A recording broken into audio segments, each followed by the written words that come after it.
اللہ تبارک و تعالیٰ کی بارگاہ میں سب سے زیادہ عزت والی اور جنت میں سب سے زیادہ عزت کے ساتھ جانے والی 4 عورتیں ہیں۔ فرمایا ایک حضرت مریم بنت عمران، دوسرے کہا حضور پاک صلی اللہ علیہ وسلم نے آسیہ امرأۃ فرعون کی بیوی، تیسرے کہا خدیجہ بنت خویلد، چوتھی فاطمہ الزہرا۔ اس روئے زمین کی سب سے افضل ترین عورتوں میں 4 عورتوں کا شمار میرے آقا صلی اللہ علیہ وسلم نے فرمایا۔ اور یہ تو بات ہوئی، اب حدیثیں اتنی زیادہ ہیں، چاہے بخاری شریف لے لو، مسلم شریف، ابن ماجہ، ترمذی، نسائی، ابو داؤد، مستدرک، طبری تاریخ میں، کتنی کتابیں ایسی ہیں جو ان احادیث سے بھری ہوئی ہیں، جس میں سیدہ کے فضائل و مناقب بیان کیے گئے۔ عزیزان گرامی، آج ضرورت ہے اس یاد کو تازہ کرنے کی۔ آپ بھی اگر توجہ سے سنیں گے کہ وہ سیدہ کون تھی، کیا مقام تھا ان کا، علو مرتبت، تو آپ کے اندر بھی احساسات ایسے جاگ جائیں گے۔ قسم خدا کی، جب بھی میں سیدہ فاطمہ الزہرا سلام اللہ علیہا کو پڑھتا ہوں تو آنکھوں سے آنسو نکل آتے، خاص طور پر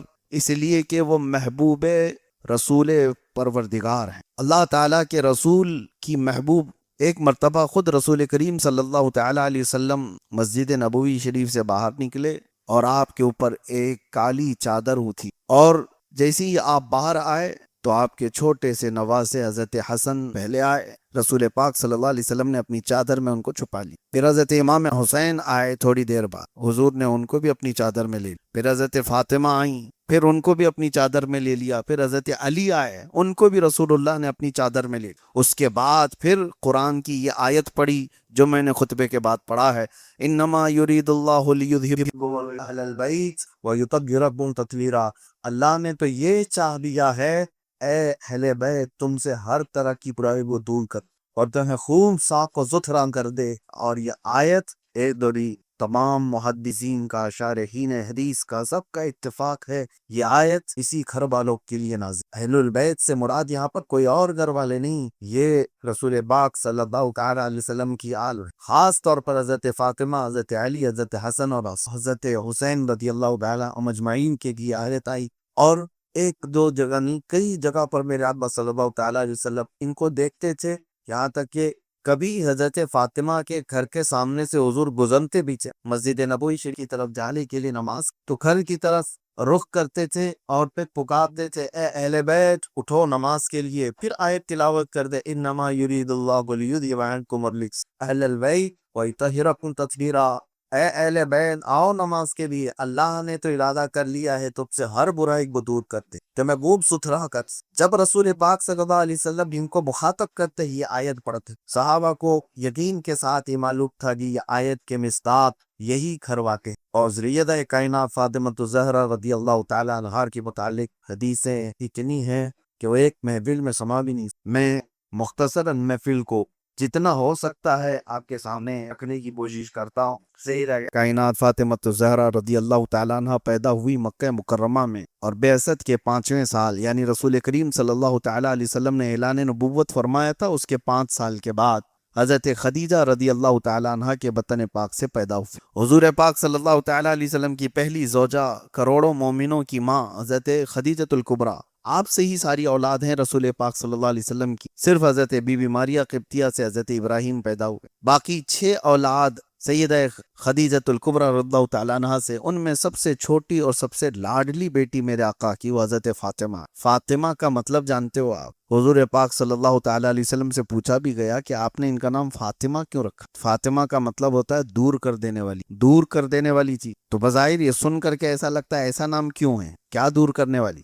سنو، میرے آقا صلی اللہ علیہ وسلم فرماتے ہیں میں نے اس کا نام اس لیے فاطمہ رکھا کہ فاطمہ سے جو محبت کرتا ہے اس کو آگ سے دور کر دیا جائے، جو فاطمہ سے محبت کرے فاطمہ کو جہنم سے، آگ سے دور کر دیا گیا، اور جو اس سے محبت کرتا ہے اسے آگ سے دور کر دیا جائے۔ انما فاطمہ بضعۃ منی، حضور فرماتے ہیں فاطمہ میرے جگر کا ٹکڑا ہے۔ فمن احبہا احبنی، جس نے اس سے محبت کیا اس نے مجھ سے محبت کی۔ فمن اغضبہا فقد اغضبنی، جس نے اس کو ناراض کیا اس نے مجھے ناراض کیا۔ رسول پاک صلی اللہ تعالیٰ علیہ وسلم نے یہ حدیث کئی جگہ پر ارشاد فرمائی، مختلف روایات ہیں جس میں یہی آپ کو مفہوم ملے گا، بیان یہ ملے گا۔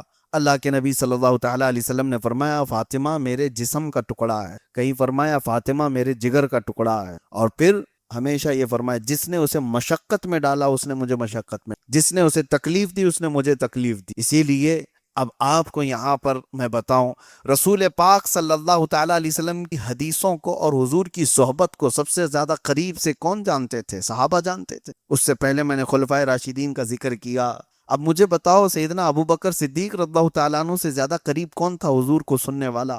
رسول کریم صلی اللہ تعالیٰ علیہ وسلم کے ایسے ساتھیوں میں ہیں حضرت ابو بکر صدیق کہ اسلام لانے میں پہلے تو ہے، لیکن اسلام لانے سے پہلے بھی حضور پاک صلی اللہ علیہ وسلم کے دوست تھے۔ صرف آپ کی اور حضور صلی اللہ علیہ وسلم کی پیدائش میں 3 سال کا فرق تھا۔ حضور پاک صلی اللہ تعالیٰ علیہ وسلم 3 سال پہلے اور حضرت ابو بکر ان کے بعد، لیکن اکثر جوانی کے ایام حضرت ابو بکر صدیق حضور پاک صلی اللہ علیہ وسلم کے ساتھ گزارے، اعلان نبوت سے پہلے کے دوست ہیں۔ میں کیوں بتا رہا ہوں یہ بیچ میں بات؟ اس لیے کہ حضرت ابو بکر نے کیا یہ حدیث نہیں سنی ہوگی جس کو ساری حدیث کی کتابوں میں آج نقل کیا گیا ہے؟ بخاری سے لے کر کے مشکوٰۃ تک ساری حدیث کی کتابوں میں یہ حدیث ملے گی۔ حضور نے فرمایا فاطمہ میرے جگر کا ٹکڑا ہے، جس نے اس سے محبت کیا اس نے مجھ سے محبت کی، جس نے اسے ناراض کیا اس نے مجھے ناراض کیا۔ تو کیا ابو بکر صدیق نے یہ حدیث نہیں سنی ہوگی؟ اور اگر سنی ہوگی تو کیا وہ کبھی حضرت فاطمہ کو ناراض کر سکتے تھے؟ ہو سکتا ہے یہ ہمارے ذہن و دماغ میں بھی یہ بات نہیں آتی۔ وہ صدیق اکبر رضی اللہ تعالیٰ عنہ جو حضور پاک صلی اللہ تعالیٰ علیہ وسلم سے ریلیٹڈ منسوب ہر چیز کا ادب و احترام کرتے، ہر چیز کا، حتیٰ کہ نبی پاک صلی اللہ تعالیٰ علیہ وسلم کی وہ اونٹنی جس پر میرے آقا سواری کرتے تھے حضور کی وفات کے بعد، اس پر کسی کو سوار ہونے نہیں دیا گیا، اس کا ادب و احترام کیا جاتا تھا۔ اور آج مسجد نبوی شریف میں آپ جائیں، حضور کا محراب آج رسول کریم صلی اللہ تعالیٰ علیہ وسلم کا محراب حضور کی جالیوں سے قریب میں جو مسجد نبوی اصل تھی۔ میں ایک بات بتا رہا ہوں، نبی پاک صلی اللہ تعالیٰ علیہ وسلم جہاں کھڑے ہو کر کے امامت فرماتے تھے، بھی جہاں امامت کیے ہیں آپ بھی جا کر کے دیکھیں، محراب بنی ہوئی ہے۔ آج ہم امام ہیں، کل کوئی اور امام، ان کے بعد کوئی اور امام، لیکن امام جہاں کھڑا ہوتا ہے دوسرا امام آئے گا بھی تو وہیں کھڑا ہوگا نا، تیسرا امام آئے گا تو بھی وہیں کھڑا ہوگا۔ حضور پاک صلی اللہ تعالیٰ علیہ وسلم جہاں کھڑے ہو کر کے امامت فرماتے تھے، حضرت ابو بکر اپنے خلافت کے زمانے میں اس محراب کو آگے کر دی، اور حضور کے قدم جہاں ہوتے تھے وہاں پر اپنی پیشانی رکھنے کا جگہ بنا۔ کہا اب اس کے بعد اس جگہ پر کوئی نہیں کھڑا ہوگا جہاں حضور کے قدم ہوتے تھے۔ سیدنا ابو بکر صدیق رضی اللہ تعالیٰ عنہ یہ ادب و احترام رکھتے تھے، اور پھر سارے امام اور وہاں سجدہ کرتے ہیں جہاں رسول اللہ کے قدم ہوا کر۔ اس کے بعد میں یہاں پر یہ نقطہ اس لیے عرض کرنا چاہ رہا ہوں، وہ ابو بکر صدیق جو رسول کریم صلی اللہ تعالیٰ علیہ وسلم سے اس درجے محبت کرنے والے، پھر کیا وہ حضرت فاطمہ کو ناراض کر کے حضور کی ناراضگی مول لے سکتے؟ کیا انہیں نہیں پتا کہ رسول اللہ صلی اللہ علیہ وسلم فاطمہ سے کتنی محبت کرتے تھے؟ آج یہ کہاں سے روایتیں لائی گئی ہیں، کہاں سے امت میں انتشار و افتراق کے لیے پھیلایا گیا ہے کہ خلیفہ اول نے ان کا حق مارا، حضرت فاطمہ ان سے ناراض ہوئیں؟ میرے عزیزو یہ تو ہمارے لاجک بھی نہیں سمجھ میں آتی یہ سب چیزوں میں۔ اب سنیے، بات چل رہی ہے فضائل و مناقب سیدہ کائنات کے بارے میں۔ ایک مرتبہ حضور پاک صلی اللہ تعالیٰ علیہ وسلم کے دربار میں حاضر ہوئی۔ اچھا یہ بھی میں بتاؤں، اکثر روایتیں حضرت فاطمہ کے فضیلت میں کس نے بیان کی؟ حضرت عائشہ نے۔ سیدہ عائشہ صدیقہ رضی اللہ تعالیٰ عنہ، اور جن سے شیعہ حضرات اس قدر نفرت کرتے ہیں کہ حضرت عائشہ پر وہ لعنت بھیج، آج کیونکہ جنگ جمل میں حضرت علی کے مقابل میں آ گئی، بہت سارے معاملات لے کر امت میں ایک بہت بڑی دراڑ پیدا کر دی۔ سیدہ عائشہ ام المومنین رضی اللہ تعالیٰ عنہا سے کتنی روایتیں ہیں، اور حضرت عائشہ کہتی ہیں کہ میں جب حضرت فاطمہ کو دیکھتی تو ان کا چلنا ہو بہو رسول اللہ کے چلنے کی طرح، جب وہ آتی تھی تو جیسے رسول اللہ صلی اللہ علیہ وسلم چلتے تھے فاطمہ کی چال چلن ہو بہو ایسی۔ اور حضرت عائشہ کہتی ہیں جب فاطمہ آتی تھیں تو منظر ہی بدل جاتا، ازواج مطہرات ہوں کوئی ہوں، جیسی حضرت فاطمہ آتی تھیں حضور پاک صلی اللہ علیہ وسلم اپنی جگہ سے کھڑے ہو جاتے، حضور کھڑے ہوتے تھے، اور حضرت فاطمہ جیسی آتی ان کا بوسہ لیتے اور اپنی چادر بچھاتے اور پہلے حضرت فاطمہ کو بٹھاتے۔ ایک مرتبہ کوئی بات لے کر حضرت فاطمہ آئیں،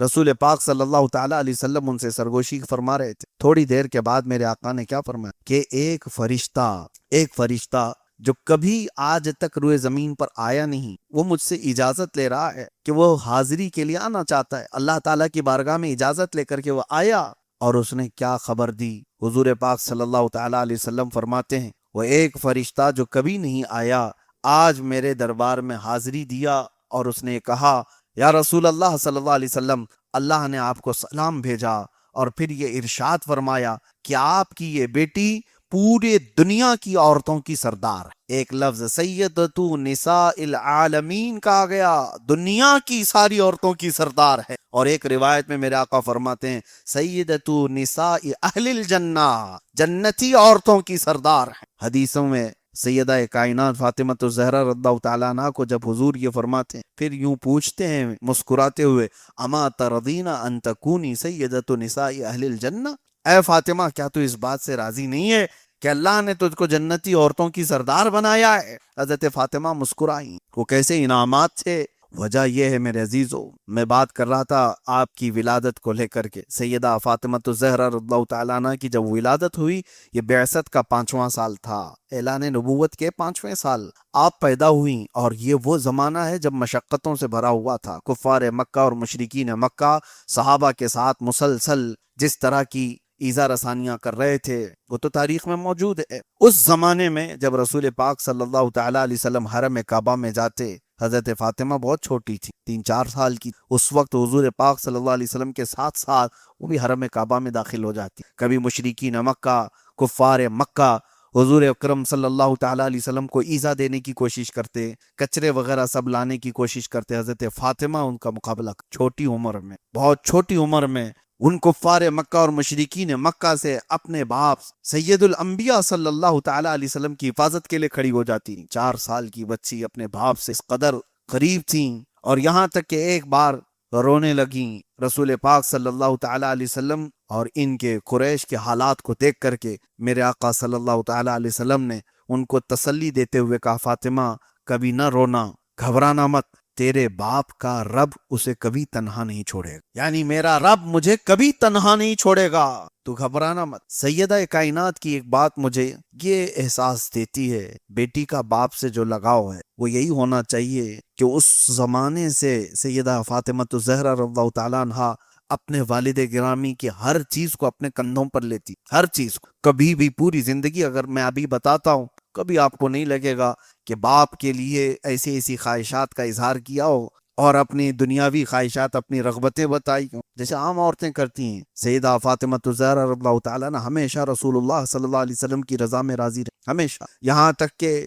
بہت چھوٹی عمر تھی حضرت فاطمہ کی، جب آپ کی عمر 5 سال کی تھی، جب آپ کی والدہ حضرت خدیجہ کا انتقال ہو، ام المومنین حضرت خدیجہ کا انتقال ہوا، حضرت فاطمہ 5 سال کی عمر کی، رسول پاک صلی اللہ تعالیٰ علیہ وسلم نے ان کی کفالت کی ذمہ داری حضرت فاطمہ بنت اسد جو حضرت علی کی ماں ہیں ان کے حوالے فرمائی تھی۔ وہ ان کی کفالت کرتی، ان کی تربیت فرماتی۔ لیکن ایک بات یہ یاد آتی ہے، رسول پاک صلی اللہ تعالیٰ علیہ وسلم حضرت فاطمہ کو ہمیشہ ان کی ماں کی فضیلت بیان کر، تیری ماں دنیا کی پاکیزہ خواتین، بچوں کے سامنے ان کی ماں کی فضیلت یا ان کی ماں کی اچھائیاں بیان۔ آپ سے آپ کی بیوی کے جھگڑے اپنی جگہ پر، آپ سے اپنی بیوی کے معاملات اپنی جگہ پر، لیکن اپنے بچوں کے سامنے ان کی ماں کی اہمیت ہی بتائے۔ شوہر اور بیوی کے جھگڑوں میں بچوں کو شریک نہ کیا جائے، جھگڑے تو دور کی بات ہے۔ رسول پاک صلی اللہ تعالیٰ علیہ وسلم اور حضرت خدیجہ الکبریٰ رضی اللہ تعالیٰ عنہ کے درمیان کبھی کوئی ایسی نہ اتفاقی والی بات کی کوئی روایت نہیں، اور اس کے باوجود حضرت فاطمہ کے پاس رسول کریم صلی اللہ تعالیٰ علیہ وسلم ان کی ماں کی تعریف کرتے تھے۔ ایک بار حضرت فاطمہ سے کہا اے فاطمہ تمہاری ماں کی کوئی یادگار چیز ہے جو تم جانتی ہو، مجھے بتاؤ۔ ننھی عمر تھی، حضرت فاطمہ کہنے لگی ابا جان میری ماں انتقال سے تھوڑے دن پہلے مجھ سے یہ کہہ رہی تھی کہ فاطمہ اگر میں مر گئی، اگر میری وفات ہو گئی تو اپنے ابا جان کا جبہ میرے کفن میں رکھ، میرے انتقال کے بعد میرے کفن میں اپنے بابا جان کا جبہ رکھ دینا۔ اتنا جیسی حضرت فاطمہ نے کہا رسول کریم صلی اللہ تعالیٰ علیہ وسلم آپ دیدہ ہو گئے، حضور کے آنسو نکل آئے، اور اپنی بیٹی سے کیا کہا جانتے؟ میرے آقا صلی اللہ علیہ وسلم فرماتے ہیں فاطمہ قسم رب ذوالجلال کی، تیری ماں خدیجہ نے صرف جبہ مانگا، اگر وہ میرے جسم کی چمڑی بھی مانگتی تو میں نکال کے۔ حضرت خدیجہ کے لیے اپنی یہ الفت حضرت فاطمہ کے سامنے حضور اکرم صلی اللہ تعالیٰ علیہ وسلم نے اظہار کر کے بتا۔ لوگوں میں تو ایک چیز ایسی مشہور ہے، بیوی کے موت پر تو رونا نہیں چاہیے، نہیں تو شوہر کو لوگ تانے ماریں گے، ارے بیوی کے موت پہ رو رہا ہے، کیسا آدمی، کیوں نہیں؟ کیا بیوی کوئی مشین ہے احساسات تمہارے اور اس کے نہیں ہیں؟ تنہائی میں صرف اس کو ساری باتیں کرو گے اور اس کے مرنے کے بعد، اس کی تکلیف کے بعد لوگوں کے درمیان ہچکچانا کس بات کا؟ کسی کی بیوی کے تکلیف پر اگر وہ مرد اظہار کرتا ہے تو یہ حسن معاشرت کہا گیا، حسن اخلاق کہا گیا، حسن اخلاق کہا گیا۔ رسول کریم صلی اللہ تعالی علیہ وسلم نے برملا اس کا اظہار فرمایا، اور حتیٰ کہ حضرت خدیجہ کے انتقال کے بعد بھی رسول پاک صلی اللہ علیہ وسلم حضرت خدیجہ کی جو سہیلیاں تھیں ان کے گھروں پر گوشت وغیرہ تقسیم فرمایا کرتے، بھیج دیا کرتے تھے کہ میری بیوی سے ان کے اچھے تعلقات تھے۔ عزیزان گرامی وقار، سیدہ فاطمہ الزہرا رضی اللہ تعالی عنہا اس وقت صرف 7 یا 8 سال کی تھیں جب رسول پاک صلی اللہ علیہ وسلم ہجرت فرمائے۔ آپ نے سنا ہے ہجرت کا واقعہ، لیکن ہجرت کی رات حضور پاک صلی اللہ تعالی علیہ وسلم حضرت ابو بکر صدیق کے ساتھ چلے گئے۔ اس وقت حضرت فاطمہ مکہ میں ہی۔ حضور پاک صلی اللہ تعالی علیہ وسلم جب مدینے پہنچے تو مدینہ پہنچنے کے بعد زید بن حارثہ اور ابو رافع رضی اللہ تعالی عنہما 2 صحابہ کو حضور پاک صلی اللہ علیہ وسلم نے 500 درہم دے کر بھیجے مکہ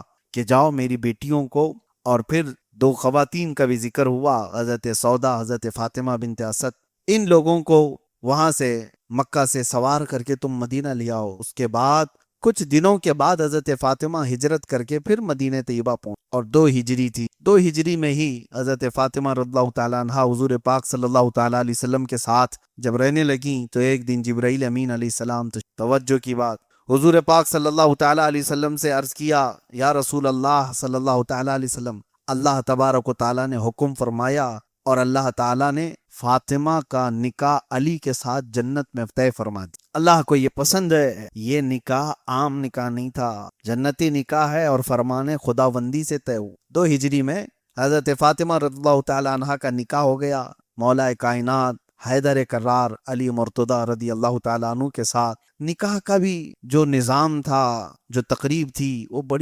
بہت ہی خوشگوار تقریب۔ پہلے تو روایات یہ بتاتی ہیں کہ رسول پاک صلی اللہ تعالیٰ علیہ وسلم کے پاس کئی پیغامات آئے، کئی لوگوں نے حضرت فاطمہ کے نکاح کا پیغام بھیجا، حتیٰ کہ حضرت ابو بکر و عمر نے بھی بھیجا تھا۔ حضور پاک صلی اللہ علیہ وسلم نے منع فرمایا۔ پھر حضرت علی کی طرف سے جب بات آئی تو حضور اکرم صلی اللہ علیہ وسلم نے فرمایا یہ تو وہ رشتہ ہے جس کو اللہ تعالیٰ نے فرمایا۔ اور اس کے بعد نکاح ہوا۔ نکاح ہونے کے بعد حضرت علی رضی اللہ تعالیٰ عنہ سے کہا گیا کہ ان کے مہر دو۔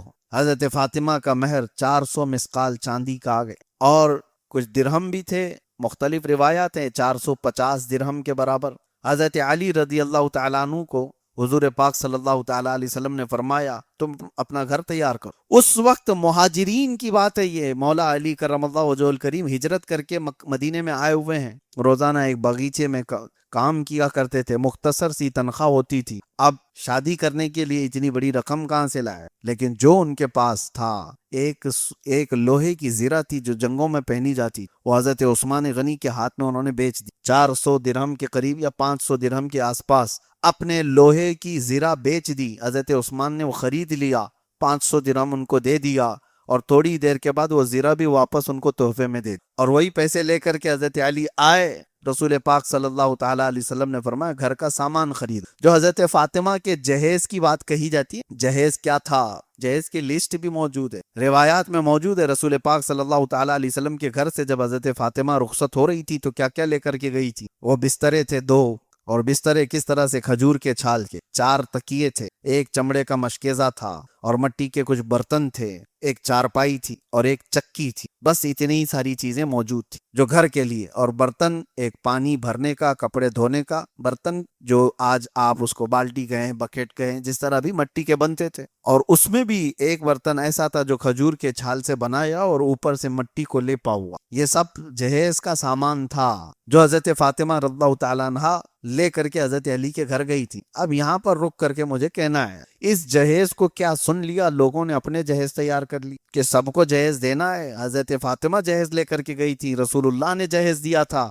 ذرا غور سے پڑھ بھی لیتے تاریخ تو پتہ چلتا یہ سارا جہیز کا سامان حضرت علی کے پیسوں سے خریدا گیا۔ ہونا تو یہ چاہیے دولہے میاں آپ اپنے پیسوں سے اپنی بیوی کے باپ کو، اپنے سسرے کو دے دو پیسے ہیں کہ جتنا بھی جہیز آپ کو دینا ہے یہ میرے پیسوں سے۔ سنت ادا کرنا ہے حضرت علی کی تو پہلے پیسے بھیجو سسر کے گھر پر، لیکن ایسا نہیں ہے۔ اب معاملہ یہ ہے کہ صرف اتنا معلوم ہے کہ رسول اللہ نے اپنی بیٹی کو جہیز دیا تھا، اس لیے اب سارے لوگوں کو جہیز چاہیے۔ یہ نہیں پتا کہ وہ کون سے پیسوں سے جہیز خریدا گیا تھا۔ میرے آقا صلی اللہ علیہ وسلم نے حکماً فرمایا تھا حضرت علی کو کہ تم اپنے مال سے، اپنے پیسوں سے خریدو یہ ساری چیز۔ یہ ایک بہت بڑی بلا آج ہمارے درمیان ہے میرے عزیزو۔ مسلمانوں میں یہ رواج ہو سکتا ہے اڈاپٹ کیا گیا ہو دوسروں کے ہاں سے، غیروں کے ہاں سے۔ نوجوانوں کو تو میں ہمیشہ یہ کہتا آ رہا ہوں پہلے سے بھی، اتر پردیش میں کچھ علاقے ایسے ہیں اللہ کی پناہ، وہاں پر میں باضابطہ کئی علاقے ایسے دیکھا ہوں، شادیاں اس وقت تک نہیں ہوتی جب تک وہ اسکارپیو بولیرو نہ دے دے ان کو۔ لڑکے مانگتے ہیں، بھکاری کام کرتا ہے چپراسی کا اور بیوی کے باپ سے مانگتا ہے گاڑی۔ کم سے کم والا چپراسی بھی بائک کے بغیر شادی نہیں کرتا۔ حد تو اس وقت ہوئی، مجھے تعجب ہوا جو وہاں کے علم حاصل کیے ہوئے عالم دین بنے ہوئے نئے نئے نوجوان علماء ہیں، وہ بھی شادیوں میں جہیز لے، اپنے علم کو بیچتے ہیں۔ لعنت ہے ایسے علم پر جس پر عمل نہ ہو۔ تف ہے، پھر اصلاح کیسے ہوگی جب علم والے لوگ، کیونکہ میں نے جب سختی سے کچھ لوگوں سے کہا کہ کیسی بلا تم لوگ بنا کر کے رکھے ہو، شادی کو اتنا مشکل کیسے کر دیا ہے، تو لوگوں نے کہا کہ حضرت ہمارے ہاں تو سب علماء بھی تو لیتے ہیں، تو ان کے پاس تو یہ دلیل ہوگی، علماء کا کرنا عوام کے لیے دلیل بن جاتی۔ اسی لیے اس سے قبل بھی میں نے کہا علماء میں سے کوئی بھی ہو، اگر وہ رسول اللہ صلی اللہ تعالی علیہ وسلم کی شریعت طاہرہ اور حضور کی بیٹی کے اخلاق کردار پڑے ہوئے ہوں تو ہرگز ایسے برے رسموں کو ایجاد نہ کریں اور اس کے لیے دلیل نہ بنے، عوام الناس کے بھٹکنے اور بہکنے کا ذریعہ وہ بن جاتے ہیں۔ اللہ تبارک و تعالیٰ نے تمہیں مرد بنایا، اور نوجوانوں اللہ نے تمہیں طاقت و قوت عطا کی، عورتوں سے زیادہ تم بردبار ہو، طاقتور ہو، ہر جگہ پر تمہیں کمانے کے لیے دیا گیا ہے، معاشرے کو بنانے کے نظام تمہیں دیے گئے ہیں، اسی لیے کہ سارے کام تمہارے ذمے ہیں۔ جب تم کمانے والے ہو تو یہ لالچ کہاں سے آئی کہ عورت کے باپ سے ہم لے لیں، عورت کے گھر سے ہم لے لیں؟ بزرگوں نے فرمایا کہ وہ منحوس شخص، اس کے اوپر نحوست طاری رہ جاتی ہے جو اپنے سسرال سے بھکاری کی طرح لالچی نظروں سے دیکھتا رہتا۔ سال نہیں گزرے کہ اپنی بیوی کو بیچ دیا، جا اپنے باپ سے لے کر کے آ۔ پھر تھوڑا سا کچھ ہوا تو بولے تیرے بھائی سے لے کے آ جا، وہ تو بڑا مالدار ہے، وہ کماتا ہے۔ کتنے گھر ایسے ہیں جو اپنی بہنوں کے گھر بچانے کے لیے اپنی کمائیاں اپنے داماد کے، اپنے بہنوی کے گھر بھیج رہے ہیں۔ یہ بڑی بری رسم ہے، بہت برا رواج۔ امت مسلمہ میں تو یہ نہیں ہونی چاہیے۔ نوجوانوں سے جن کی شادیاں نہیں ہوئی وہ طے کر لو رسول اللہ کی شریعت پر عمل کرنا ہے یا ظالموں سے اڈاپٹ کیا ہوا رواج تمہیں یہاں پر رواج دینا ہے، فیصلہ تم کرو۔ میں ایم پی میں ایک علاقے میں تھا، میلاد شریف کا جلسہ تھا، 12ویں شریف کا جلسہ۔ میں نے کہا حضور پاک صلی اللہ تعالی علیہ وسلم کی بارگاہ میں نذرانے کے طور پر نوجوانوں تم کیا دینا چاہتے؟ تو پھر میں نے اعلان کیا تھا کہ 12 ایسے نوجوان کھڑے ہو جاؤ جو سنت مصطفیٰ کے مطابق نکاح کرنا چاہتے، اپنے بیوی کے باپ پر دباؤ ڈالے بغیر۔ 12 نہیں، الحمدللہ 20 نوجوان تھے، سٹیج پر آئے، ممبر پر کھڑے ہوئے، اعلان بھی۔ یہ ہے حقیقی انقلاب کی بات۔ برے رسم و رواج کو میرے عزیزو آسمان سے آ کر کے ابھی کوئی نہیں بدلے گا، تم بدلو، تم اپنی زندگیوں میں بدلو۔ ہاں یہاں پر ایک مجبوری آ جاتی ہے نوجوانوں کی، مجھے پتا ہے، جوان تو ہمارے پاس وعدہ کر کے چلا گیا، پکا ارادہ بھی ہے اس کا، لیکن اس کی اماں چھوڑتی، اس کا باپ چھوڑتا کہاں؟ ابھی کی بات ہے، ابھی میرے اس سفر میں ایک نوجوان ملا اتر پردیش کا ہی۔ اب ہر ایک کا نام لے لیں تو ظاہر سی بات ہے ان تک تو یہ باتیں پہنچ ہی جاتی۔ نوجوان 25 سال کے آس پاس کا ہے، بڑے گھرانے کا ہے، لیکن اخلاق میں اچھا نوجوان۔ مدینہ طیبہ میں اس نے مجھ سے کہا کہ حضرت میں ویسی نکاح کرنا چاہتا ہوں، شادی ویسی کرنا چاہتا ہوں، آپ کی تقریروں میں نے بہت بار سنا ہے، پورا ارادہ وہی ہے، آپ نکاح پڑھا دیں۔ میں کہا بالکل نکاح پڑھائیں۔ کہا کہ میری ماں کہتی ہے کہ اگر بغیر جہیز کے نکاح کرنا ہے تو ہمارے گھر سے نکل، تو اتنا اچھا ہے، ہینڈسم ہے، ساری چیزیں ہیں، لوگ اسکارپیو تو کم سے کم دے ہی دیں گے، یعنی وہ بکرا ہے جس پر انویسٹ کیا گیا ہے قربانی کے لیے۔ یہ کیا رواج ہے؟ یہ ماں باپ آڑے آ جاتے ہیں نوجوانوں کو۔ اس وقت میرے عزیزو ایک حدیث میں اور سناتا، ماں باپ کی فضیلت، ماں باپ کی فرمان برداری سب اپنی جگہ پر، ان سے بدتمیزی اور ان کی بے ادبی اجازت نہیں اسلام میں، لیکن ایک قانون میں آپ کو بتاتا ہوں، لا طاعت مخلوق فی معصیت الخالق، اللہ کی نافرمانی میں پھر کسی بندے کی اطاعت ہو ہی نہیں سکتی۔ کوئی بندہ اگر اللہ کی اطاعت میں حکم دے رہا ہے، وہ میرا باپ ہو، میری ماں ہو، تو ہمیں سر جھکا دینا کہ یہ شریعت کے مطابق ہے۔ شریعت سے ہٹ کر کے کوئی حکم آیا تو پھر باپ بھی نہیں، ماں بھی نہیں۔ ہمارے لیے سب سے پہلا حکم ہے میرے رب ذوالجلال، پہلا حکم ہے اللہ کیا چاہتا ہے، میرا نبی کیا چاہتا ہے۔ رسول کریم صلی اللہ تعالی علیہ وسلم کی رضا کیا ہے یہ پہلے آپ دیکھیں. نوجوانوں کو یہ میں قانون دے کر کے جا رہا ہوں. شادی خوب اچھی کرو, تمہاری استطاعت تمہاری حیثیت کے مطابق کرو ساری چیز. ہاں کچھ لوگوں نے بہت ہی زیادہ کنجسٹڈ بھی بنا دیا ہے, جیسے وہ جماعت ہیں چلا چٹی والے لوگ, انہوں نے تو شادی کو پورا ہی وہ ختم کر دیا. نہیں نہیں نہیں, خالی ایک 2 پلی والی 5 روپے کی ٹوپی پہنو, نکاح اس میں ہی کر لو, اجلا کرتا,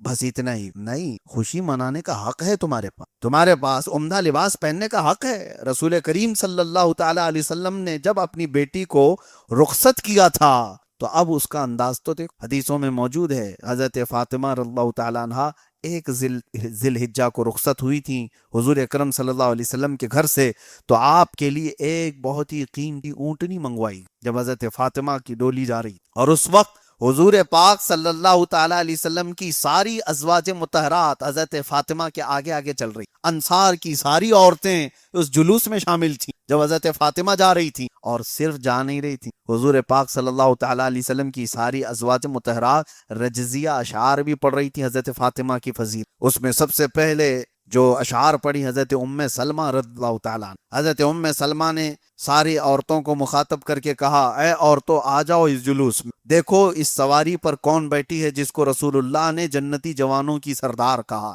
آج وہ نکاح کے بعد اپنے گھر جا رہی ہیں. اور اس کے بعد حضرت حفصہ رضی اللہ تعالیٰ عنہ آگے بڑھی, ان کے بھی اشعار ہیں عربی میں. انہوں نے کہا, اے انصار مدینہ کی خواتین, آج دیکھو رسول اللہ صلی اللہ تعالیٰ علیہ وسلم کے گھر سے وہ خاتون جا رہی ہے جو رسول اللہ کو سب سے زیادہ عزیز, اور اس کے گھر جا رہی ہے جو رسول اللہ کو سب سے زیادہ محبوب ہے. حضرت علی کے گھر جا رہی, یا حضرت حفصہ نے بیان کیا.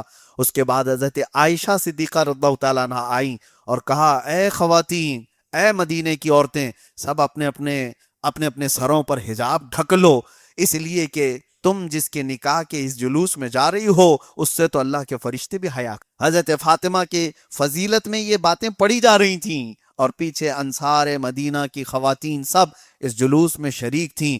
اور جب مولا علی کے گھر پر یہ جلوس پہنچا تو وہاں استقبال کے لیے میرے آقا پہلے موجود, رسول پاک صلی اللہ تعالی علیہ وسلم کھڑے ہوئے تھے اور حضرت علی کو ہاتھ دے کر کھڑے ہوئے تھے. جب حضرت فاطمہ آئیں ان کو اتارا گیا. دلہن کو جب اتارا جاتا ہے, یہ سارا نظام رسول اللہ کے گھرانے کا میں بتا رہا ہوں, پہلے میں نے کبھی اس چیز پر شاید آپ کے سامنے عرض نہ کیا ہو. حضور پاک صلی اللہ تعالی علیہ وسلم اپنی بیٹی کو خود اتارتے ہیں اور حضرت علی کے ساتھ لا کر دونوں کا ہاتھ پکڑ کر کے ملایا, اور اس کے بعد پانی منگوایا. میرے آقا صلی اللہ علیہ وسلم نے وضو فرمایا اور اپنے وضو کا بچا ہوا پانی دونوں کے جسموں پر چھڑکا اور فرمایا, اے اللہ, میں ان سے محبت کرتا ہوں, تو ان سے محبت فرما, اور ان کی اولاد میں قیامت تک شیطان رجیم سے ان کی ذریت کو محفوظ فرما. یہ رسول اللہ کی دعا تھی. حضرت فاطمہ اور حضرت علی کو پانی چھڑکا اور اس کے بعد یہ بھی دعا فرمایا کہ اے اللہ, ان کے جسم کے ہر حصے سے خوشبو پیدا فرما. اس کے بعد حضرت فاطمہ حضرت علی کے گھر پر آئی. یہ بیان اس لیے میں نے کیا آپ کے سامنے کہ شادی کے لیے آپ کے پاس حق ہیں. خوشیاں منانا کوئی ناجائز و حرام نہیں. ہاں, لمٹ کو کراس نہ کرو, باؤنڈری کو کراس نہ کرو جو شریعت نے بیان کی. اس ضمن میں ہمارے ہاں جو چیزیں ہوتی ہیں شادیوں میں, عورتیں گھروں کے اندر دلہنوں کو سجا رہی ہیں شادی سے 1 دن پہلے 2 دن پہلے, یا ان کے ہاں کچھ اردو کے گیت گا رہی ہیں, اس سب کے لیے ہم منع نہیں. خوشیوں کے دن ہیں, ان کو اس کی اجازت ہے. ان کے مہندیاں, ان کی ہلدیاں, یہ اس بات کا خیال ضرور رکھیں. یہ ہلدی مہندی کہاں سے آئی؟ جو بھی ہے, عورتیں مہندی لگاتی, ہلدی لگائیں, اور دولہے کو کیوں لگاتے وہ تو مجھے نہیں پتا. ہو سکتا ہے پیلا دکھنے, کالا بھی ہو تو اجلا دکھنے لگ جائے تھوڑا سا, ہو سکتا ہے یہی مسئلہ ہوگا. باقی ہلدی کا دولہے سے کیا تعلق نہیں معلوم. ہاں, بہرحال اگر اس نیت سے ہی اس کو لگایا جاتا ہے تو لگاؤ, دولہا پیلا دکھے کوئی مسئلہ نہیں. لیکن دولہے کو پیلا کرنے کے لیے غیر محرم عورتیں نہ, جو عورتیں اس کے لیے غیر محرم ہیں وہ دولہے کو آ کر کے چھو رہی ہیں, پکڑ رہی ہیں, لگا رہی ہیں, یہ حرام کام. جہاں حرام کی آمیزش ہو گئی وہ ناجائز, اور بغیر حرام کے خوشیوں کا اظہار کر رہا ہے. دولہے کے لیے ہو دلہن کے لیے, دولہا بیٹھا ہے اس کے لیے صحرا پڑا جا رہا ہے, دولہا بیٹھا ہوا ہے اس کے لیے محفل لگی ہوئی ہے, اور کوئی اس کی فضیلت کچھ بیان کر رہا ہے, کوئی اس کی تعریف کر رہا ہے. تم تو آسمان سے اترے ہوئے ہو, تم تو دودھ کے دھلے ہوئے ہو. یہ جو بھی ہے یہ شادیوں کے درمیان بیان کی جانے والی باتیں, اس سے بھی منع نہیں ہے, ہاں یہ صحرا پڑھنا رواج رہا، بزرگوں کے درمیان بھی ہوتا رہا، اس سب سے ہم منع نہیں کرتے۔ ہاں ان رسم و رواج کو ہم شدید طریقے سے مذمت کے ساتھ بیان کرتے ہیں کہ تم پھر اگر پٹاخے اڑانے لگ گئے اور اس کے بعد آتش بازیاں کرنے لگ گئے، جو چیزیں اسلام میں جائز نہیں، اور یہاں تک کہ کئی رسم و رواج ایسی بھی آتے ہیں، ہم سے کئی لوگوں نے پوچھا کہ دولہا آتا ہے ہال میں تو اس کی سالیاں چپل چرا لیتی، کیوں؟ چپل پہن کے نہیں آئی تھی گھر سے، دولہے کی کیوں چرا رہی؟ کبھی سالہ کبھی سالیاں، یہ رسم و رواج کے معاملات ہمیں تو آج تک سمجھ میں نہیں آئے کہاں کون سی کتاب سے ان کے پاس آئے۔ بہرحال میں جہاں تک یہ بات آپ کے سامنے عرض کر رہا ہوں کہ خوشیوں کے اظہار گھریلو خاندانی معاملات میں جس انداز سے بھی ہوں، جیسے مزاح کے لیے ہوئے، تفریح قلب کے لیے کچھ باتیں ہوئیں، ان تمام چیزوں میں شریعت نے منع نہیں کیا ہے، شریعت نے منع نہیں۔ ہاں اگر وہ لوگ پوچھنے لگ جائیں کہ بھائی تم ہار پہنتے ہو، تم شیروانی پہنتے ہو، یہ کہاں سے ثابت ہے، کون سی حدیث میں آئے ہیں، وہ شامی کباب والوں کی بات، ان لوگوں کو بہت ساری حدیثوں کی بات ہے۔ تو دیکھیں ہر چیز یہ کتابوں میں موجود بتائی نہیں گئی ہے، لیکن ایک فارمولا دیا ہے شریعت نے کہ تم باؤنڈری کراس مت کرو، ایسا کوئی عمل نہ کرو جو شریعت کے اصولوں سے ٹکراتا ہو، غیر محرموں سے تمہارا میل جول یا آتش بازیاں، اس طرح کی حرام کاریاں نہ ہو۔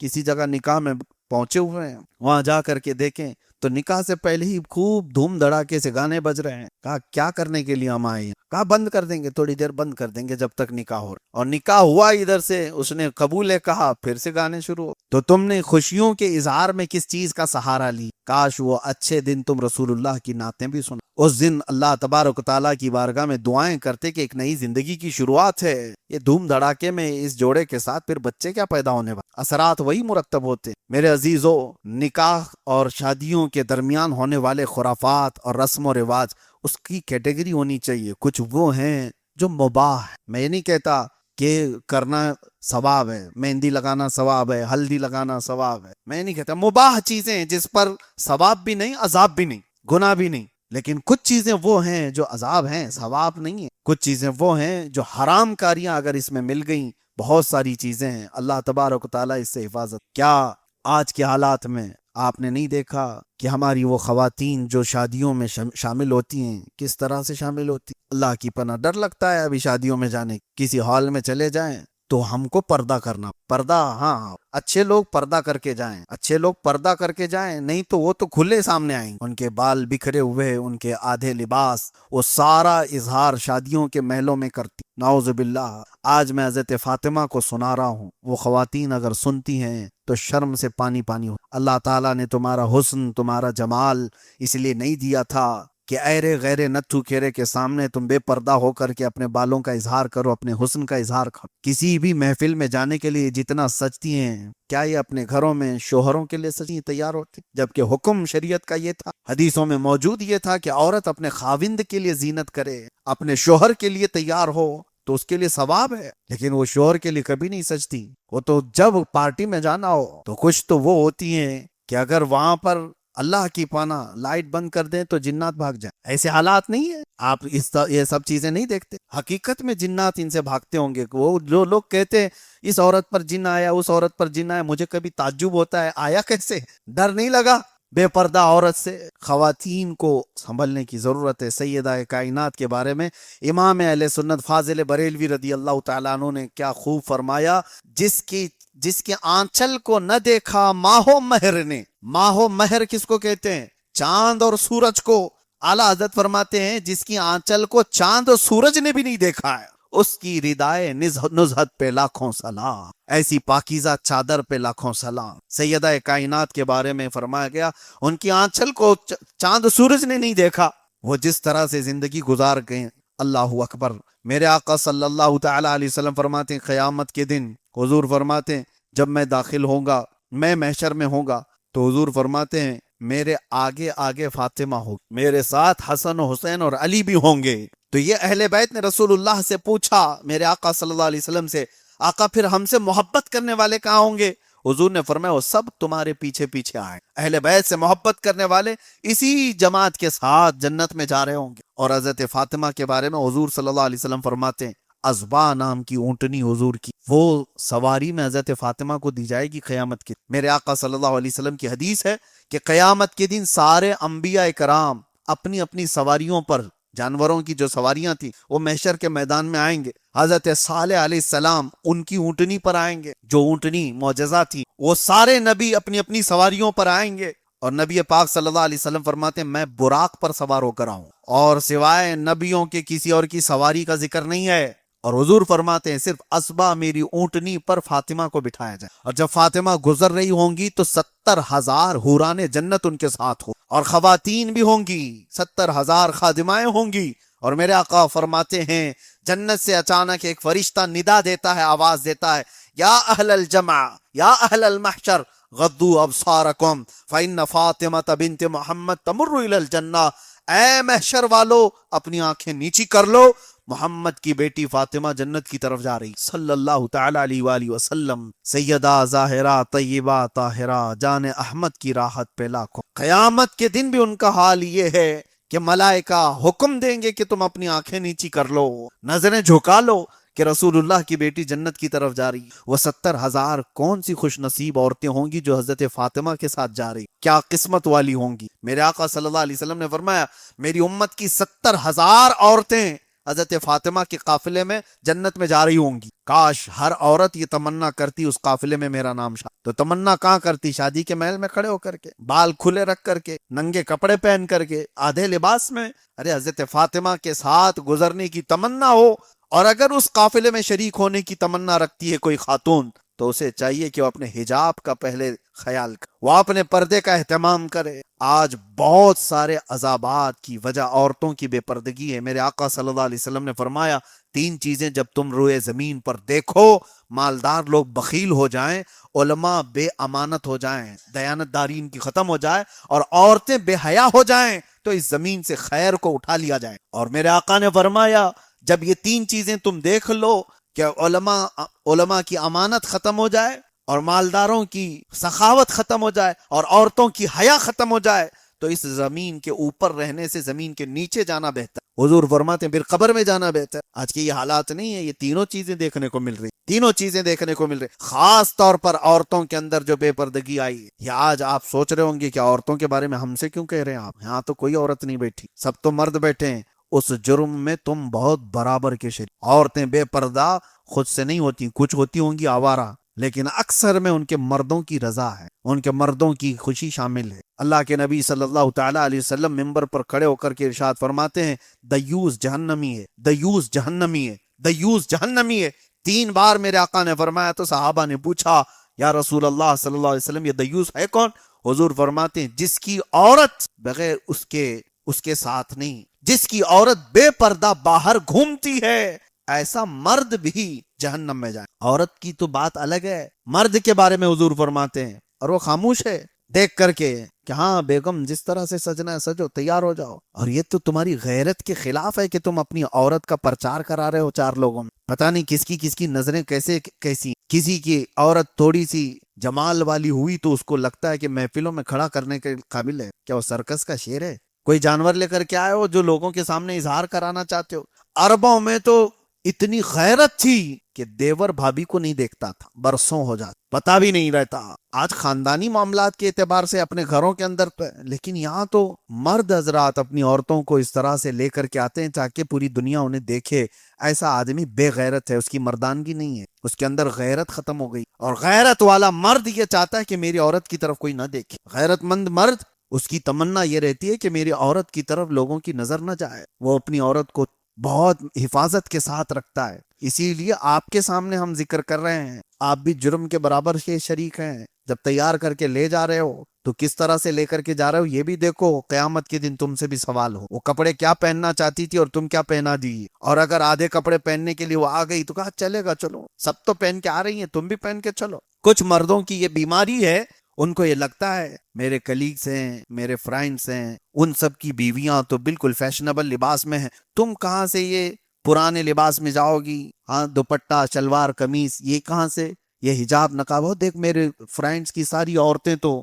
ہاف کپڑوں میں آئی ہوئی، کٹس میں آئی ہوئی۔ ہاں یہ ساری چیزیں اس کو بھی یہ احساس ہونے لگتا ہے اور اپنی عورت کو وہ بھی ننگا کر جاتا. جرم میں کتنے لوگ شریک ہو گئے انہیں اندازہ بھی نہیں. اسی لیے اے نوجوانوں اپنی غیرت کو بیدار کرو. عورتیں تمہاری پرچار کے لیے نہیں، تمہارے آنکھوں کے سکون کے. اللہ تعالیٰ نے تمہارے آنکھوں کی ٹھنڈک بنایا ہے تمہاری بیویوں کو، تمہارے گھر کی عورتوں کو. مجھ سے ایک بات آپ کو بتاتا ہوں. جیسے ہی سینٹرل جیل میں لے جایا گیا تھا تو سب سے پہلے مجھ سے انویسٹیگیشن کرنے والے، حالانکہ قانونی طور پر نہیں، جیل کے سپرنٹینڈنٹ نیا وہ آئے ہوئے تھے. 27 سال کی جوانی، IPS، اور خبر تو پہلی ہوئی تھی کہ کس کو لا رہے ہیں جیل میں. تو مجھے اپنے آفس میں بٹھا کر کے 1.5-2 گھنٹے تک بہت سارے سوالات کی، اور ان میں سے ایک سوال پر بار بار وہ فوکس کر رہا. مجھے پتا تھا وہ راجستھان سے تعلق رکھنے والا. اس نے کہا کہ آپ دیکھیں اسلام میں اتنا کٹرتا کیوں ہے، عورتوں کو اتنا زیادہ بند کر کے کیوں رکھنا چاہتے ہو آپ؟ کہا ہم کسی بھی عورت کی گردن پر تلوار نہیں رکھتے کہ برقع پہن لے، اللہ کا حکم سناتے. اب اسے اللہ تعالیٰ کا حکم پسند ہے تو عمل کرے. ہم کسی کی گردن پر تلوار تو نہیں رکھتے. لیکن وہ کہتے پھر بھی کتنی عورتوں کو ہم دیکھتے ہیں وہ گھروں سے مجبور ہیں، 4 دیواری میں بند ہیں، ایسی ہیں ویسی. میں نے ایک ہی سوال کیا تھا تو وہ بالکل ببل گئے.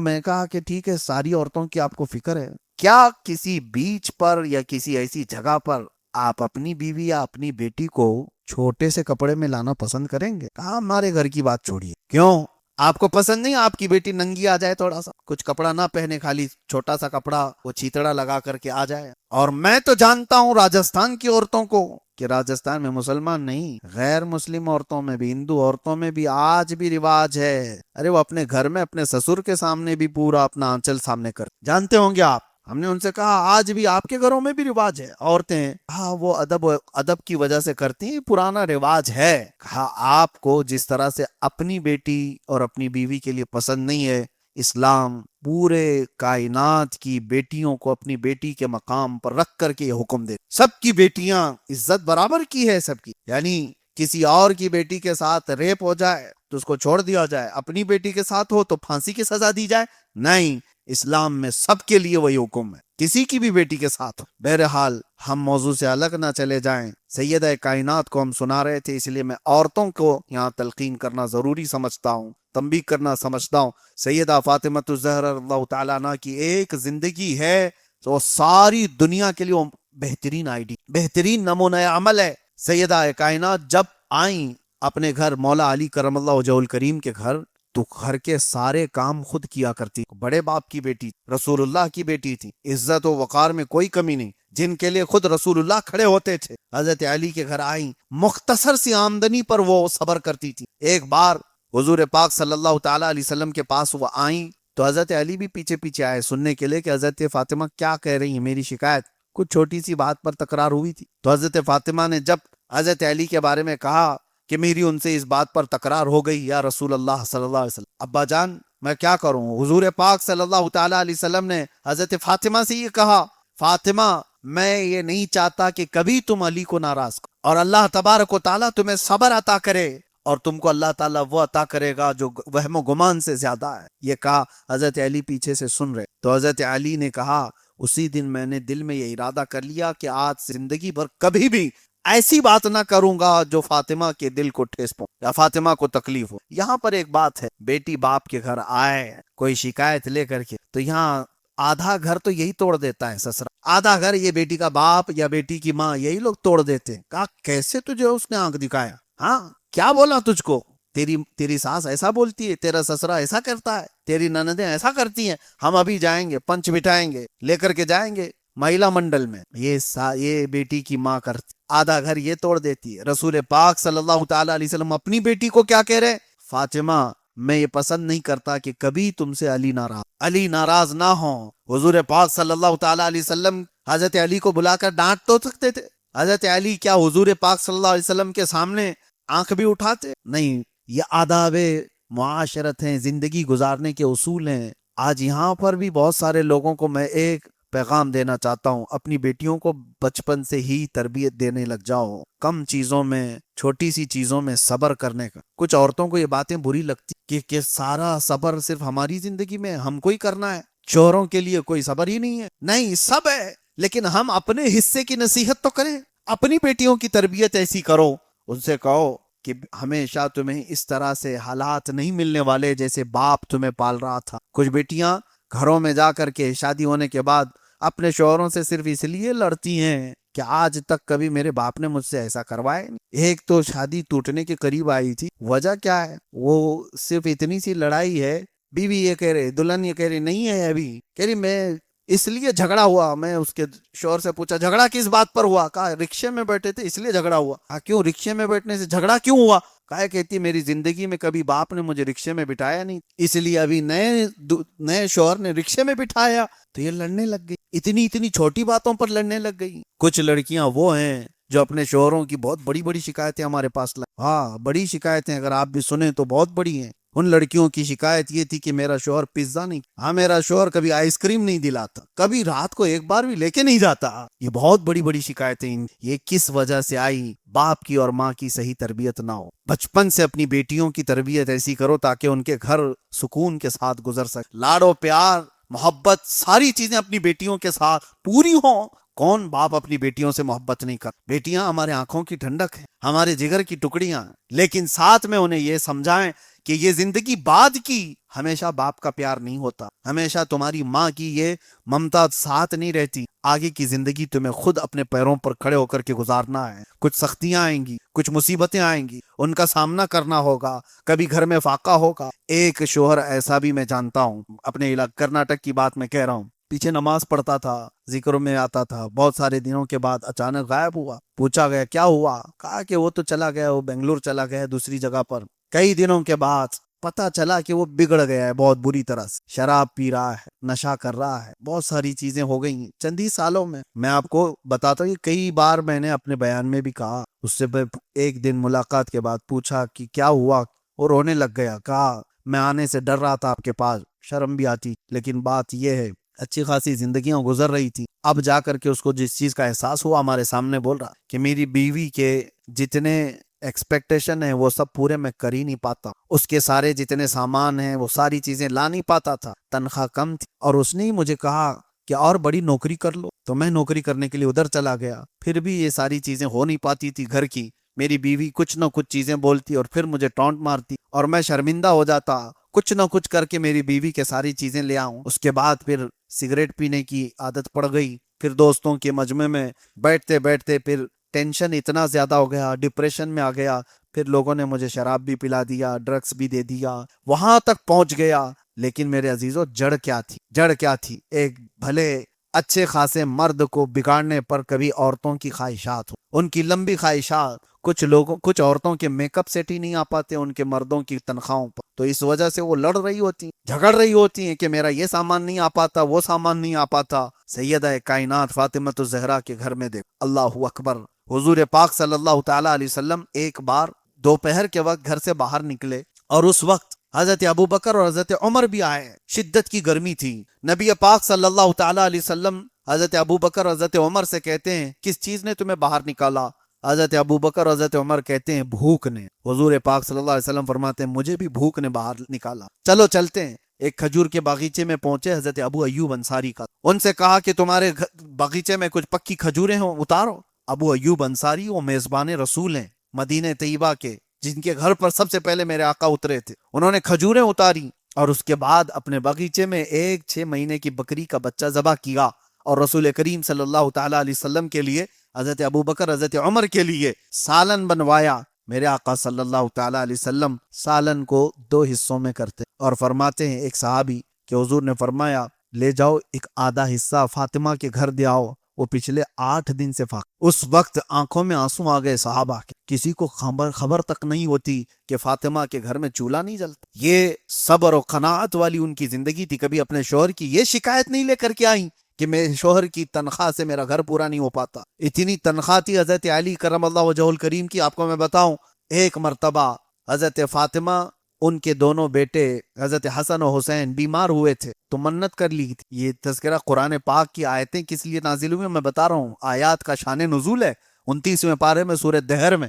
منت مانگ لی کہ بیٹے صحیح ہو جائیں، صحت یاب ہو جائیں تو ہم 3 روزے رکھیں، سارے گھر والے 3 روزے رکھیں گے۔ بچے صحت یاب ہو گئے، گھر میں روزہ رکھا گیا۔ گھر میں 5 لوگ تھے، حسن و حسین، سیدہ فاطمہ، حضرت علی اور آپ کی ایک کنیزہ فضہ، اور منت کے روزے تھے. شام ہوئی، افطار کا وقت. حضرت علی رضی اللہ تعالیٰ عنہ اتنی کمائی کرتے تھے، 2 درہم آپ کی تنخواہ تھی، جس سے صرف اتنا آٹا آتا کہ 5 ہی روٹیاں بنتی گھر میں. 5 روٹیاں جس سے بن جائیں حضرت علی کی تنخواہ سے. شام کے وقت گرم روٹیاں بنی ہوئی تھیں. اسی وقت ایک مسکین دروازے پر آیا اور اس نے آواز دی، اے رسول اللہ کے گھر والوں، میں بھوکا ہوں، کھلاؤ. حضرت فاطمہ نے 5 روٹیاں ان کو دی. ایسا نہیں کہ روزے سے ہیں ہم 4 روٹیاں رکھ لیں، 1 دے دیں، 5 روٹیاں دے دیں. اور اس کے بعد دوسرے دن پانی پی کر کے روزہ رکھا. حضرت علی اسی حالت میں پھر کام کرنے کے لیے گئے. شام کو پھر اپنی تنخواہ لی اور آٹا خریدا اور گھر پر آئے، پھر روٹیاں بنی. آج پھر روٹیاں بنی تھی. ایک یتیم بچہ آ کر کھڑا ہو، کہا کہ اے رسول اللہ کے گھر والوں، میں بھوکا ہوں، کھلاؤ. پھر 5 روٹیاں اس کو دے. 2 روزے اسی طرح چلے گئے. تیسرا روزہ تھا منت کے، اور پانی سے سحری ہوئی. تیسرا روزہ. اور اس کے بعد شام کا وقت، حضرت علی پھر آج اپنی تنخواہ لے آئے اور اس کے بعد روٹیاں بنی. جیل سے چھوٹا ہوا ایک قیدی آ گیا. دروازے پر کھڑے ہو کر اس نے بھی وہی آواز دی، اے رسول اللہ کے گھر والوں، میں بھوکا ہوں، مجھے کچھ کھلاؤ. حضرت فاطمہ نے وہ 5 روٹیاں تھی. تصور کر سکتے ہو 3 روزے اور بغیر کچھ کھائے ہوئے، صرف پانی پر سحری، پانی پر افطاری.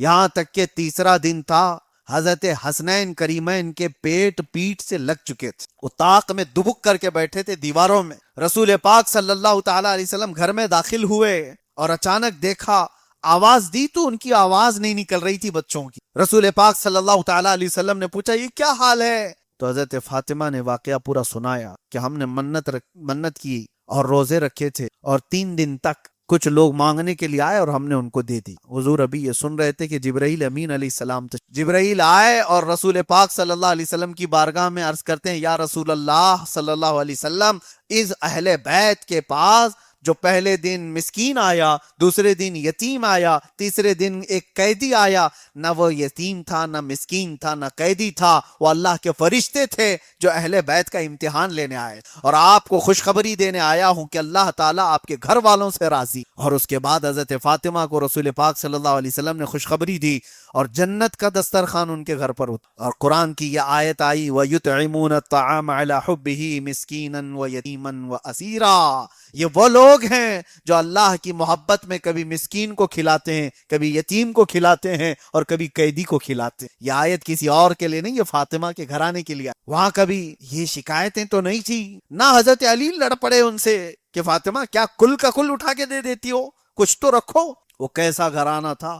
حضرت فاطمہ دیتی رہی، حضرت علی کبھی اس پر شکایت نہیں، اعتراض نہیں. انہیں پتا تھا کہ اللہ کی رضا کے لیے اٹھے ہوئے ہاتھ ہے، رسول اللہ کی بیٹی کا ہاتھ ہے. نہ اسے روکا، نہ شکایت کی کہ کل میں بھوکا کیسے کماؤں، پرسوں 3 دن کیسے کماؤں. حضرت علی نے کبھی حضرت فاطمہ کے اس کام پر سوال نہیں. عزیزان گرامی وقار، یہ وہ گھرانہ ہے جس کے متعلق رسول کریم صلی اللہ تعالیٰ علیہ وسلم فرماتے، ایک مرتبہ ایسا بھی ہوا، حضرت فاطمہ بیٹی ہوئی تھی کہ انصار کی عورتیں آئیں اور کہا، ایک فلاں جگہ ایک شادی کی کچھ محفل تھی تو اس میں شریک ہونا ہے، فاطمہ تم بھی آؤ. حضرت فاطمہ ایسی محفلوں میں اکثر جاتی نہیں. حضور پاک صلی اللہ تعالیٰ علیہ وسلم نے فرمایا، فاطمہ جاؤ، ان خواتین کے ساتھ جاؤ، شریک ہو جاؤ. حضرت فاطمہ کے پاس جو لباس تھا وہ بوسیدہ لباس تھا. بوسیدہ لباس اس طرح کا تھا کہ جیسے بہت عمدہ کپڑے نہیں تھے. انہوں نے کہا یہی پہن کر کے جاؤں. تو حضرت فاطمہ وہی کپڑے پہن کر کے اس شادی کی محفل میں جہاں گئی، وہاں تو عورتیں بڑے عمدہ کپڑے پہن کر کے آئی تھی. سب مالدار عورتیں اچھے کپڑے پہن کر کے آئیں. حضرت فاطمہ اس دعوت سے جلدی واپس آئی اور تھوڑی سی غمگین تھی. حضور پاک صلی اللہ تعالیٰ علیہ وسلم نے حضرت فاطمہ کو بلایا، پوچھا فاطمہ غمگین کیوں؟ کہا وہاں تو سب عمدہ لباس پہن کے آئے ہوئے تھے اور رسول اللہ کی بیٹی پرانا لباس پہن کر گئی ہوئی تھی، کہیں وہ مجھے ہلکا نہ سمجھ رہے ہوں. میرے آقا صلی اللہ تعالیٰ علیہ وسلم نے فرمایا وہاں کون کون عورتیں تھیں؟ کہا فلاں. حضور نے عورتوں میں سے کچھ کو بلایا. ان عورتوں میں ایک کو پوچھا کیسی تھی دعوت؟ وہ خاتون کہتی ہیں، یا رسول اللہ صلی اللہ علیہ وسلم، دعوت ایک طرف، چرچے صرف فاطمہ کے لباس کے چل رہے تھے، چرچے صرف فاطمہ کے لباس کے چل رہے تھے. دوسری عورت کہتی ہیں، ہمیں اندازہ نہیں تھا کہ فاطمہ اتنا عمدہ لباس پہن کر کے آئی تھی. سب عورتیں یہ کہنے لگی، وہ سب چلی گئی تو حضور مسکرائے. حضرت فاطمہ کہتی، یا رسول اللہ، میں تو یہ پرانا لباس پہن کے گئی تھی، یہ عورتیں کیسے اس طرح کی باتیں کر رہی ہیں؟ حضور پاک صلی اللہ تعالیٰ علیہ وسلم فرماتے ہیں، فاطمہ اللہ نے تیرے